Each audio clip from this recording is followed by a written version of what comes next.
When the process started last autumn, it was described as nothing short of the biggest logistical challenge since the Second World War. Redeployment is not for the faint-hearted. This entire exercise is as big as it is expensive, so a ruthless approach must be taken. We've invested a lot of money in making sure that our soldiers have got the best equipment that they can have here in Afghanistan. And we want to use that in the future for training and for future operations. So if it's value for money, that is it cost more to send it back than buy a new one in the UK?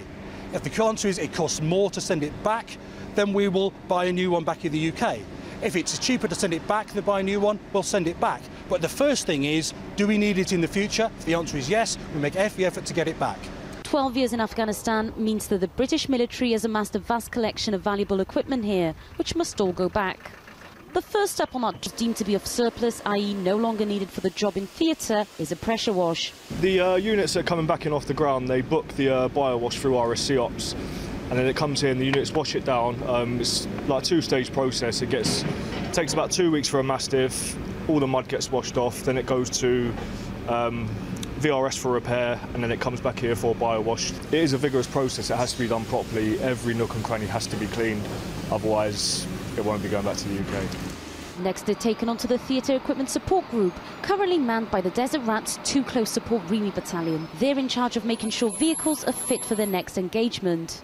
Basically, these vehicles are not just going back to UK, they're going back to units in the UK, and then such they have to be up to a certain standards in order to be able to meet UK road legalities. It's a set pattern and you can't really stray left or right. It's got to be done by the book. After its MOT, wagons are sent to mechanics for repairs, but not before checking that critical spares are in stock. This can prove a challenge in itself. Less troops on the ground means less immediate availability. We work longer hours, I think, than probably previous tours, but the same effort, the same amount of work gets done. There is less items being stored as with the drawback, but the amount of work is still there and increasing, especially with the redeployment phase. The vehicles obviously coming in fast, thick and fast to be repaired and go back. Once spares are located, it's onwards to the belly of the beast, the shop floor.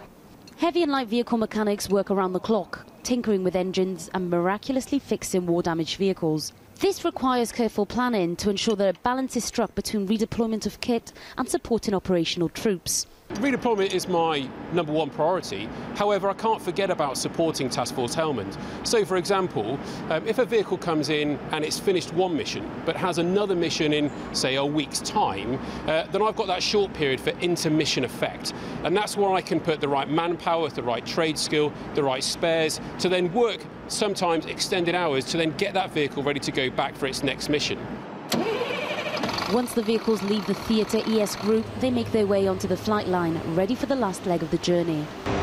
These vehicles are just being bio-washed to meet rigorous UK environmental standards and are being loaded on this C-17, ready for the army of the future.